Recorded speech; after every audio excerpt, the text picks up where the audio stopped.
जय हिंद दोस्तों, स्वागत है आपका हमारे YouTube चैनल इलेक्ट्रिक लोचा में। आप देख सकते हैं हमारे पास ये डाइकिन का पीसीबी है इस तरह का, जिसमें ये 2 ट्रांसड्यूसर होते हैं। इसमें प्रॉब्लम आ रही है कंप्रेसर कुछ देर चलने की, थोड़ा सा कंप्रेसर चलता है फिर बंद हो जाता है। तो आज हम इसे रिपेयर करने की कोशिश करेंगे और पूरी तरह इसके सर्किट को एक्सप्लेन करेंगे। PFC को ज़्यादातर यह प्रॉब्लम इसके PFC सेक्शन के ना काम करने पर आती है, लेकिन कहीं और से भी आ सकती है, तो हम फाइंड आउट करने की कोशिश करेंगे। हम एक और बात बताना चाहेंगे, आप देख सकते हैं ये हमारे चाय पीने का कप है और ये हमने नहीं प्रिंट कराया है, इसके ऊपर EL यहाँ पर नंबर भी लिखा है, आप कांटेक्ट कर सकते हैं। ये हमें गिफ्ट भेजा है बुबई दादा ने वेस्ट बंगाल से। शेखर और बुबई दादा, शुक्रिया तो हम नहीं अदा करेंगे, है ना। शुक्रिया अदा करने से तो फिर गिफ्ट की वैल्यू ही ख़त्म हो जाती है। और ये वाला आप देख सकते हैं, ये एक और गिफ्ट है। ये भी हमारे पास अभी 2-3 दिन पहले आया है, माइक्रो कैमरा। ये हमारे लास्ट ईयर के स्टूडेंट हैं। ये बुबई दादा भी हमारे लास्ट ईयर के स्टूडेंट हैं जिन्होंने ये कप भेजे हैं हमारे लिए, और भी बीच में कुछ उन्होंने भेजा था। और ये जो माइक्रो कैमरा है ये भी हमारे लास्ट ईयर के स्टूडेंट्स ने भेजा है। धर्मेंद्र है राजस्थान से। जी मेरे दोस्तों, मेरा नाम धर्मेंद्र है, मैं राजस्थान से हूँ, नागौर डिस्ट्रिक्ट कुचामन से। रिंकू है अमृतसर से। जी मेरा नाम हरजीत सिंह है, मैं अमृतसर से हूँ, पंजाब से। राज वो भी है छत्तीसगढ़ से।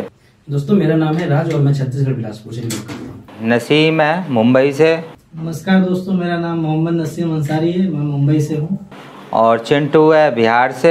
जय हिंद दोस्तों, मैं चिंटू कुमार मुजफ्फरपुर बिहार से हूँ। उन सब ने मिलकर साथियों में ये गिफ्ट दिया है जो हमारे लास्ट ईयर के स्टूडेंट थे।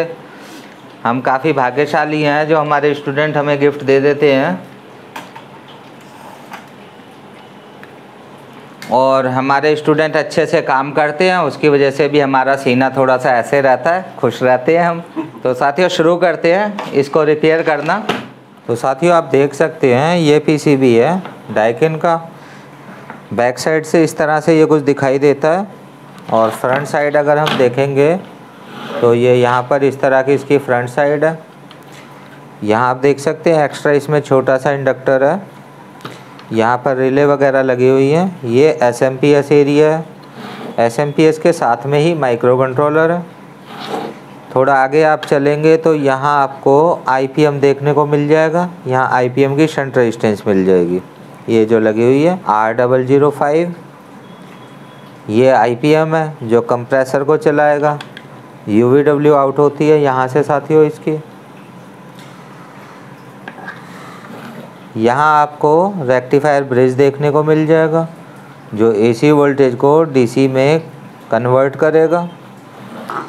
और यहाँ पर आपको ये जो सेक्शन दिखाई दे रहा है इसमें कैपेसिटर भी इंक्लूड है। ये वाला जो सेक्शन है पूरा यहाँ से लेकर यहाँ तक, ये इसका साथियों बूस्ट कन्वर्टर है, PFCB इसी को कहते हैं। इसके ख़राब होने पर या ना काम करने पर ठीक से भी ऐसा होता है, 2.5-3 ampere per 3-4 ampere per AC का कंप्रेसर बंद हो जाता है। इन दोनों IGBT को ड्राइव करने के लिए आप देख सकते हैं यहाँ पर ये IC लगी हुई है। IC को आज हम कंप्लीट ही चेक करके आपको बताएंगे कैसे कैसे आपको टोटल वोल्टेज इसके चेक करने हैं, जिससे फाइनली पता चल जाए, यानी 100% श्योर आप हो जाओ कि IC हमारी सही है या फिर ख़राब है, दोनों में से एक तरफ। अब साथियों हम अपना मल्टीमीटर लेते हैं और सबसे पहले तो जैसे हमने आपको बताया था लास्ट वीडियो में, सबसे पहले हम उसी तरह से इस सर्किट को चेक करेंगे। तो हम इसको पावर ऑन करते हैं, इसमें पावर केबल लगा देते हैं। अब साथियों ये पावर ऑन हो चुका है, हम मल्टीमीटर लेंगे। सबसे पहले हम वोल्टेज चेक करेंगे, इसमें वोल्टेज आए या नहीं आए। तो सबसे पहले हम साथियों नेगेटिव पॉजिटिव देखेंगे। तो यहाँ पर आप देख सकते हैं साथियों 211 वोल्ट आ रहे हैं, क्योंकि हमने इसे सीरीज में चलाया हुआ है। इसके बाद साथियों एक प्रॉब हम अपनी नेगेटिव पर रख लेंगे, यहाँ भी नेगेटिव मिलता है, यहाँ भी नेगेटिव मिल जाएगा हमें। यहाँ पर आप देख सकते हैं 15 वोल्ट का कैपेसिटर है, तो यहाँ सबसे पहले हम 15 वोल्ट देखेंगे आ रहे हैं या नहीं आ रहे। आप देख सकते हैं यहाँ पर 15 वोल्ट साथियों यहाँ पे मिल रहे हैं। अब हम यहाँ पर वोल्टेज चेक करेंगे जैसे हम आपको बताया था। तो यहाँ पर 38 वोल्ट मिल रहे हैं और यहाँ पर 1.6 वोल्ट मिल रहे हैं। तो साथियों अभी यहाँ फीडबैक पर हमें वोल्टेज नहीं मिलने चाहिए।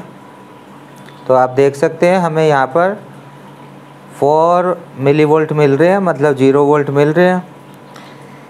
और इस तरफ साथियों अगर आपको जो चेक करना है तो वो आपको यहाँ पर चेक करना है। यहाँ पर आप देख सकते हैं 1 और 2 नंबर पिन पर हमें यानी कि 800 मिलीवोल्ट करीब मिल रहे हैं, और 2 नंबर पिन पर अगर हम चेक करेंगे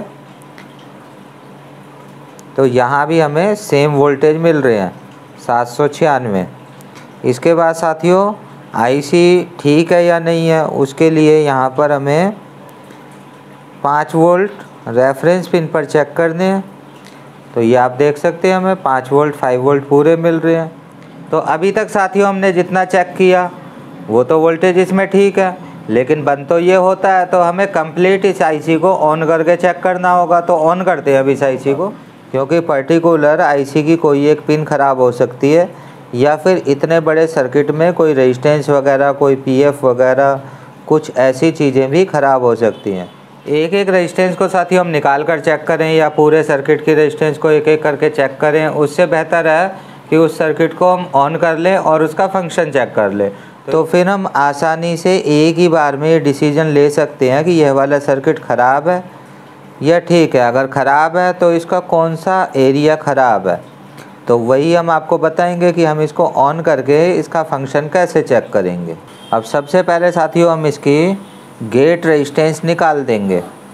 ये आप देख सकते हैं इसकी गेट रेजिस्टेंस है R806, ये वाली गेट रेजिस्टेंस हम निकाल देंगे, और R805 ये वाली गेट रेजिस्टेंस भी हम निकाल देंगे। तो सबसे पहले साथियों हमें ये दोनों रेजिस्टेंस निकाल देनी है।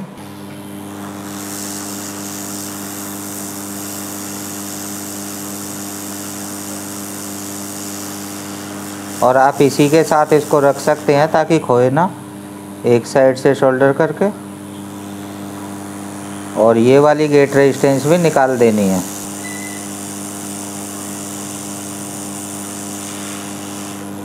ये रेजिस्टेंस साथियों आप देख सकते हैं हमने यहाँ से इसको डिशोल्डर करके सिर्फ एक साइड लगा दी है, और इस वाली रेजिस्टेंस को भी हमने यहाँ से डिशोल्डर करके सिर्फ एक ही पॉइंट पर लगा दी है। तो अभी ये रेजिस्टेंस हमारी डिस्कनेक्ट हो गई है। ये रेजिस्टेंस साथियों आईजीबीटी को ऑन करने के लिए R805 और R806, यहाँ पर आप देख सकते हैं ये R806, ये आईजीबीटी को ऑन करने के लिए। तो अभी हमने ये रेजिस्टेंस हटा दी है इसलिए आईजीबीटी ऑन नहीं होगा। अब साथियों हमें ये आईसी ऑन करनी है। तो आप देख सकते हैं यहाँ पर 2 ट्रांजिस्टर हैं, एक ये ट्रांजिस्टर लगा हुआ है और एक ये ट्रांजिस्टर लगा हुआ है। ये दोनों ट्रांजिस्टर हमें ऑफ़ करने होंगे। जब ये दोनों ट्रांजिस्टर ऑफ़ होंगे तभी ये आईसी ऑन हो पाएगी, नहीं तो नहीं हो पाएगी। तो हम ये दोनों ट्रांजिस्टर साथियों ऑफ़ कर देते हैं। ये दोनों ट्रांजिस्टर ऑफ़ करने साथियों बिल्कुल आसान है। यहाँ पर हम क्या करेंगे, इन दोनों को अमीटर और बेस को आपस में शॉर्ट कर देंगे, और यहाँ भी अमीटर बेस को आपस में शॉर्ट कर देंगे। ये आपने देखा छोटी सी वायर का पीस लिया हमने, और ये 2 ट्रांजिस्टर हैं जो हमें आपस में शॉर्ट करके बंद करने हैं। ये आप देख सकते हैं ये हो चुका है। इसको ऐसे ही छोड़ देते हैं, बाद में हटा देंगे। और ये जो दूसरा ट्रांजिस्टर है इसका नंबर आप देख सकते हैं Q807, और इसका नंबर यहाँ पर लिखा होगा Q808 इस वाले ट्रांजिस्टर का। इसके साथियों हम बेस और अमीटर दोनों आपस में शॉर्ट कर रहे हैं ताकि यह ऑन ना हो। जब ये ऑन नहीं होंगे तभी आईसी ऑन हो पाएगी। अब साथियों हम इस बोर्ड को ऑन करेंगे, लेकिन बिना इंडोर के ऑन करेंगे ताकि जो इसका पीएफसी सेक्शन है वहाँ पर 300 वोल्ट ना आए। अब साथियों क्योंकि हम सिर्फ आउटडोर ऑन करने वाले हैं तो यहाँ वाले वोल्टेज हमारे जो यहाँ पर 300 वोल्ट आते हैं वो नहीं आएंगे, क्योंकि यह वाली बड़ी वाली रिले ऑन नहीं होगी बिना इंडोर लगाए। तो हम अभी सिर्फ आउटडोर ऑन करेंगे। तो हमें इसकी फीडबैक पिन पर भी वोल्टेज देने होंगे। फीडबैक पिन पर अभी यहाँ पर 300 वोल्ट नहीं मिलेंगे, इसलिए हम यहाँ पर 15 वोल्ट से ही वोल्टेज दे देते हैं। इस वाली पिन पर हमारे लास्ट वाली 16 नंबर पिन पर 16 नंबर पिन पर हमारे पॉजिटिव 15 वोल्ट होते हैं।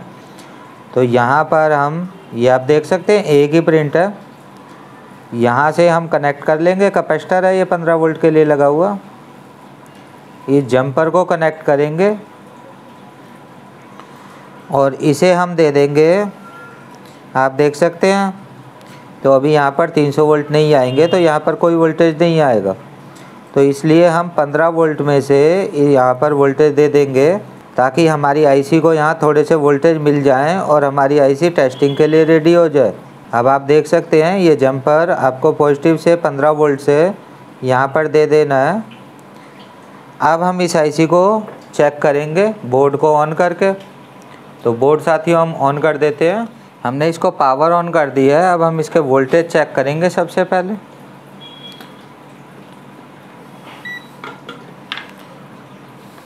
आईसी में वोल्टेज आए या नहीं आए।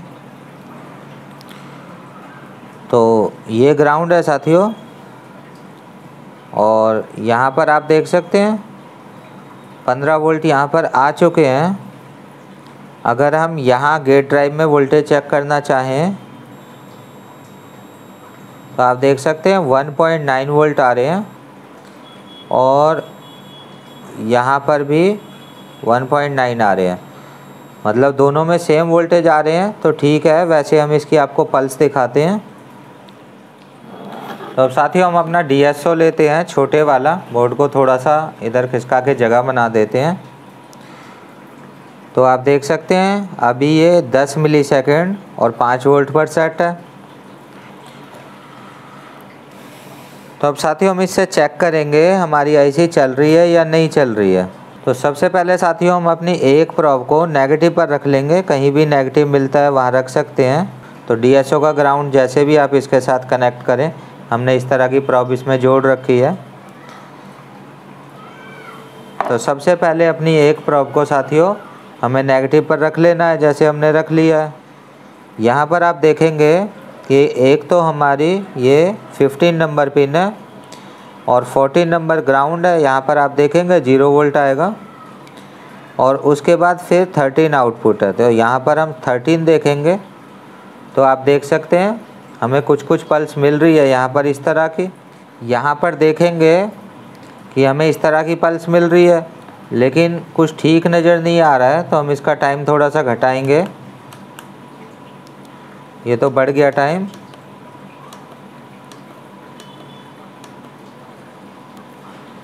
तो यहाँ पर आप देख सकते हैं इस तरह की हमें पल्स मिल रही है। 1 मिलीसेकंड पर अभी हमने इसको किया है, लेकिन ये रेल की तरह इधर उधर भाग रहा है। तो इसका मतलब है साथियों ये रुक रुक कर पल्स आ रही है, लगातार नहीं आ रही है। और आप देख सकते हैं 3.7, इसका मतलब साथियों 3.8 किलोहर्ट्ज़ की फ्रिक्वेंसी पे ये अभी आ रहा है। ये वाली जो पल्स साथियों आपको दिखाई दे रही है ये 13 नंबर पिन है। इतने से ही नहीं साथियों, यहाँ पर हमारे जो गेट ड्राइव जाएगी, जो IGBT को चलाने के लिए ड्राइव जाएगी, वहाँ पर भी हमें इसी तरह से वोल्टेज मिलने चाहिए। आप देख सकते हैं अमीटर और गेट के बीच में यहाँ पर 5K की रेजिस्टेंस लगी होती है। 5K की रेजिस्टेंस लगे होने से ये अपने आप ऑन नहीं होता, और पॉजिटिव वाली रेजिस्टेंस हमने हटा दी है। तो अब हम यहाँ पर भी पल्स चेक करेंगे, क्योंकि हो सकता है यहाँ से और यहाँ के बीच में कोई रेजिस्टेंस ख़राब हो या फिर कोई ट्रांजिस्टर इनमें से ख़राब हो। तो हम यहाँ भी पल्स चेक करेंगे। तो आप देख सकते हैं यहाँ भी बिल्कुल ठीक पल्स हमें देखने को मिल रही है। जैसी आईसी दे रही है वैसी ही पल्स यहाँ पर ड्राइवर आउटपुट कर रहे हैं, यानी कि ये जो 2 ट्रांजिस्टर से ड्राइवर बनाया हुआ है, यहाँ पर भी आप देख सकते हैं सेम है। और बेस पर नहीं जाएगी क्योंकि हमने रेजिस्टेंस हटा दी। और साथ में रजिस्टर को भी चेक कर सकते हैं, 47 ओम की रेजिस्टेंस है ये। आप देख सकते हैं यहाँ भी हमें ठीक ठाक पल्स मिल रही है। तो उसी तरह से यहाँ देखेंगे ड्राइवर की इनपुट में, तो ये पल्स बिल्कुल ठीक मिल रही है। और यहाँ पर देखेंगे जो इस ड्राइवर की दोनों ट्रांजिस्टर जो आउट कर रहे हैं, तो यहाँ पर भी हमें बिल्कुल ठीक पल्स मिल रही है। और यहाँ पर देखेंगे तो यहाँ भी हमें रेजिस्टेंस इसकी गिर गई, कोई बात नहीं, पड़ी रहने देते हैं। यहाँ भी हमें बिल्कुल ठीक पल्स मिल रही है, तो इसका मतलब हमारा गेट ड्राइवर सर्किट भी ठीक है, इससे रिलेटेड रेजिस्टेंस भी सारी ठीक है, ये वाला गेट ड्राइवर सर्किट भी पूरा ठीक है और इससे रिलेटेड रेजिस्टेंस भी सारी ठीक है। यह आईसी हमारी वर्किंग में आ गई है ऐसा करने पर, इसका मतलब हमारी आईसी भी बिल्कुल ठीक है। तो साथियों, जैसा कि आपने देखा, इसकी पीएफसी वाली आईसी टोटल ही ऑन हो रही है, दोनों ही पल्स दे रही है, दोनों ही साइड की, मास्टर भी स्लेव भी, और गेट ड्राइवर भी बिल्कुल ठीक है, और जो रेजिस्टेंस हमने गेट से हटाई वह भी बिल्कुल ठीक है 47 ओम की।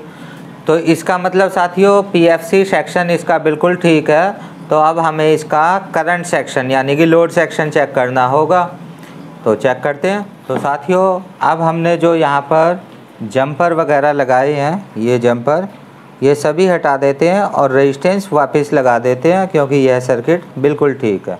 अभी साथियों आप देख सकते हैं यहाँ पर हमने जो ये दोनों ट्रांजिस्टर को ऑफ़ किया था, ये जंपर हटा दिए हैं, और ये जो गेट पर 47 ओम की रेजिस्टेंस लगी हुई है, ये दोनों वापस से लगा दिए हैं, क्योंकि यह वाला सर्किट हमारा बिल्कुल ठीक है, इसमें कुछ भी गड़बड़ नहीं निकली है, सारा वर्किंग में है। अब साथियों, जो कंप्रेसर ना चलने की प्रॉब्लम है वो करंट सेक्शन से भी आ सकती है। यह वाला जो करंट सेक्शन है यह मेजर करता है कंप्रेसर का लोड, मतलब आईपीएम का लोड, आईपीएम पर कितना लोड चल रहा है, प्लस रोटर की डिटेक्शन को। तो यहाँ पर आप देख सकते हैं छोटे बड़े मिलाकर 3 कंपैरेटर हैं, ये 2 आप देख सकते हैं 8 पिन के हैं ये, और यहाँ पर आप देख सकते हैं 5 पिन का कंपैरेटर है। तो सबसे पहले हम इनकी वोल्टेज चेक करेंगे, और ये आप यहाँ से देख सकते हैं, ये यहाँ से फूला हुआ बोर्ड है, मतलब यह आईसी पहले किसी ने चेंज की है, ये 2904 आईसी है, यह किसी ने पहले यहाँ पर चेंज की है तो ज़्यादा हीट दे दी है, ये फूल गया, यहाँ से फोड़ा निकल गया इसको, जैसे सर पर कुछ गिर जाता है तो फोड़ा निकल जाता है सर फटने से पहले, तो ये बोर्ड अभी फटा नहीं है लेकिन फोड़ा निकल गया है। तो ये आईसी चेंज करके देखी हुई है, जैसे कि आपने देखा इस सर्किट को छेड़ रखा था तो ये सर्किट तो ठीक निकला पूरा, लेकिन अभी यहाँ इस सर्किट को भी छेड़ रखा है, पहले से वर्क किया हुआ है इस पर। तो साथियों, जितने बोर्ड हमारे पास रिपेयरिंग के लिए आते हैं उसमें से 90% 90% तो वही होते हैं जो पहले से छेड़ रखे होते हैं, 10% ही हमें बिना छेड़े हुए बोर्ड करने को मिलते हैं, लेकिन करने तो पड़ते ही है, क्या करें। तो इस सर्किट को भी हम चेक करेंगे ये ठीक है या नहीं है। इसके लिए हम साथियों बोर्ड को ऑन करते हैं, मल्टीमीटर पास में रखते हैं, ये साथियों हमारा मल्टीमीटर है, और बोर्ड को हम ऑन कर देते हैं। अभी आपने आवाज़ सुनी रिले की आवाज़ आने का मतलब है बोर्ड ऑन हो गया है। मीटर ऑन करेंगे, आप देख सकते हैं हमने डीसी वोल्टेज पर ही इसको अभी भी लगाया हुआ है। तो अब साथियों हम इस वाले कंपैरेटर के वोल्टेज चेक करेंगे, तीनों कंपैरेटर के वोल्टेज चेक करेंगे। सबसे पहले तो हम इसे देखेंगे कि यहाँ पर हमें वीसीसी मिल रही है नहीं। एक प्रॉब हम अपनी ग्राउंड पर रखेंगे और दूसरी प्रॉब से हम यहाँ पर चेक करेंगे सबसे पहले छोटे वाले को, छोटा है ना, जल्दी ख़राब होने के चांस है। तो यहाँ पर हम देखेंगे हमें 5 वोल्ट तो ठीक मिल रही है। इसके बाद हम इन दोनों की भी वीसीसी वोल्टेज चेक करेंगे जो कि पिन नंबर 8 पर होती है। तो यहाँ पर आप देख सकते हैं यहाँ भी हमें 5 वोल्ट मिल रही है, करेक्ट। और इस वाले कंपैरेटर पर देखेंगे तो यहाँ भी हमें 4.9 वोल्टेज मिल रही है। अब साथियों हम इसके कंपैरेटर की इनपुट और आउटपुट पिनें चेक करेंगे। यहाँ पर आप देख सकते हैं इसकी 7 नंबर पिन आउटपुट है, तो यहाँ हमें 0 वोल्ट मिल रहे हैं। और यहाँ पर अगर आप देखोगे 6 नंबर पिन पर हमें 137 मिली वोल्ट मिल रहे हैं, 137 मिली वोल्ट। और 5 नंबर पिन पर हम देखेंगे तो हमें 0 वोल्ट मिल रहे हैं। तो जो इनपुट मिल रही है उसके हिसाब से इसकी आउटपुट ठीक है। और यहाँ पर अगर हम देखेंगे तो हमें 0 वोल्टेज मिल रहे हैं, ये पिन ग्राउंड है। इसके बाद यहाँ पर ये इसकी 3 नंबर पिन इनपुट है, नॉन इन्वर्टिंग। तो यहाँ पर आप देख सकते हैं यहाँ पर 3.3 वोल्ट मिल रहे हैं 3 नंबर पिन पर। 2 नंबर पिन पर देखेंगे तो हमें 3.1 वोल्टेज मिल रहे हैं, सॉरी 2.1 वोल्टेज मिल रहे हैं, जो कि ठीक है। और इसके बाद हम आउटपुट में अगर देखेंगे तो हमें 5 वोल्ट मिल रहे हैं, जो कि सही है, क्योंकि यहाँ पर 3 नंबर पिन पर वोल्टेज ज़्यादा है, इसलिए यहाँ पर हमें 5 वोल्ट मिल रहे हैं, जो कि ठीक है। अब साथियों हम यहाँ पर इसकी आउटपुट देखेंगे। यहाँ पर इसकी ये 2 इनपुट पिन है, तो यहाँ पर हम सबसे पहले देखते हैं, ये इसकी 3 नंबर पिन है, तो यहाँ हमें 117 मिलीवोल्ट मिल रहे हैं। और यहाँ पर 4 नंबर पिन पर हमें 116 मिलीवोल्ट मिल रहे हैं। तो इसके रिस्पेक्ट में यहाँ पर वोल्टेज गेन होकर मिलेंगे। आप देख सकते हैं यहाँ पर 1.2 वोल्ट मिल रहे हैं, जो कि सही है, ठीक है। अब यह वाला हमारा आईसी बचा है, तो इसकी हम वोल्टेज तो देख चुके हैं, वीसीसी तो इसे मिल रही है। अब हम इसकी इनपुट पिन देखेंगे 3 नंबर, तो ये वाले यहाँ से वोल्टेज यहाँ पर आ जाते हैं 3 नंबर पिन पर, तो आप देख सकते हैं सेम वोल्टेज आ रहे हैं 1.28। और आउटपुट में अगर हम देखेंगे तो 3.8 वोल्ट आ रहे हैं। और इसकी हम 2 नंबर पिन अगर देखेंगे तो भी 3.8 वोल्ट आ रहे हैं। तो इन दोनों में साथियों वोल्टेज सेम अगर होते हैं 1 और 2 नंबर में, तो फिर 3 नंबर में भी वोल्टेज सेम होने चाहिए। अगर 3 नंबर के वोल्टेज अलग हैं और इन दोनों पिनों में वोल्टेज अगर सेम है 1 और 2 में, तो इसका मतलब है सर्किट हमारा ख़राब है या फिर ये आईसी ख़राब है।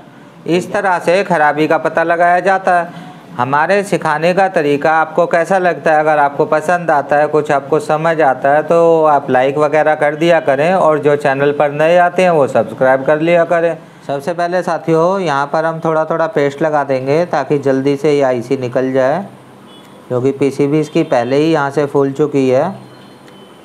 और हमें ऊपर से कैमरा भी हटाना होगा ताकि हम सीधा इसके ऊपर एसएमडी यूज कर सकें। देखते हैं एक बारी ट्राई करके, ऐसे ही निकल जाती है तो साथियों हम ये आईसी बाहर निकालते हैं।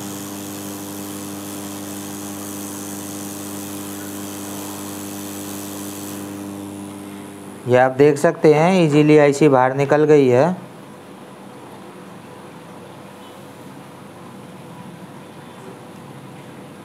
यहाँ पर साथियों आप क्लियरली देख पा रहे हैं 1 और 2 नंबर में ये यू टर्न लगा हुआ है, तो इसका मतलब ये दोनों पिनें आपस में कनेक्ट हैं।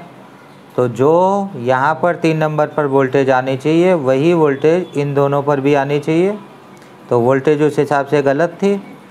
और यहाँ भी आप देखेंगे 6 और 7 में भी यू टर्न है, तो जो भी वोल्टेज यहाँ आएगी 5 नंबर पर वही वोल्टेज यहाँ सेम टू सेम आउट आएगी। तो ये साथियों नई आईसी है, ये हम लगा देते हैं यहाँ।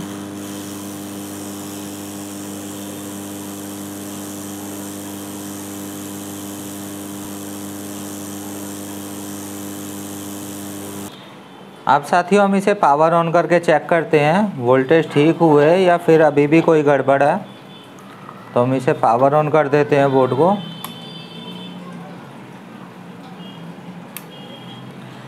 पावर ऑन हो चुका है। मल्टीमीटर लेंगे, थोड़ा ऊपर कर लेते हैं।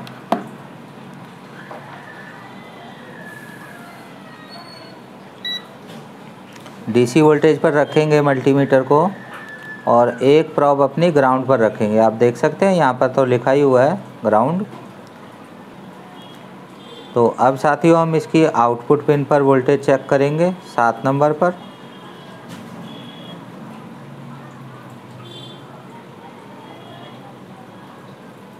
तो आप देख सकते हैं 1.2 वोल्ट यहाँ पर आ गई है। तो यहाँ से जो ये 1.28 वोल्ट निकल रही है वो साथियों यहाँ पर जा रही है इसकी 3 नंबर पिन पर। और 3 नंबर पिन पर जो वोल्टेज होगी, क्योंकि ये दोनों आपस में लूप है तो इसलिए सेम वोल्टेज आउटपुट में होगी। यहाँ पर आप देख सकते हैं सेम वोल्टेज है 1.28 और यहाँ से ये वाली वोल्टेज इन दोनों रेजिस्टेंस से होती हुई और साथ में एक कैपेसिटर लगा हुआ है डिले के लिए, यहाँ पर आ जाएगी। यहाँ पर भी आप देख सकते हैं 1.2 वोल्टेज है और इसकी आउटपुट में भी आप देखेंगे अगर तो यहाँ पर भी आपको 1.28 वोल्टेज ही मिलेगी। अब ये वाली वोल्टेज साथियों यहाँ से सीधी माइक्रो कंट्रोलर पे चली जाती है और यह वाली वोल्टेज इन दो रेजिस्टेंस से होते हुए इसकी 6 नंबर पिन से इनपुट होती है। क्योंकि ये दोनों भी लूप हैं इसलिए सेम वोल्टेज आउटपुट में आ जाती है और यहाँ से भी ये माइक्रो कंट्रोलर में चली जाती है। तो ये साथियों इस बोर्ड में प्रॉब्लम थी। तो साथियों आपने देखा कि जैसे इसके करंट सेक्शन में प्रॉब्लम थी, यह वाला कंपैरेटर जो एज ए एम्पलीफायर यूज कर रखा है तो यह वाला ख़राब था, इसकी आउटपुट गलत थी। इस वजह से इसमें कंप्रेसर थोड़ी देर चलकर बंद हो जाता होगा। अभी हम इसको चेक करेंगे कंप्लीट लोड पर लगाकर। अगर इसमें कोई प्रॉब्लम और निकली तो हम फिर वीडियो बनाएंगे, वीडियो में ही रिपेयर करेंगे। अगर ठीक रहा तो आज की वीडियो में साथियों इतना ही। जय हिंद, जय भारत।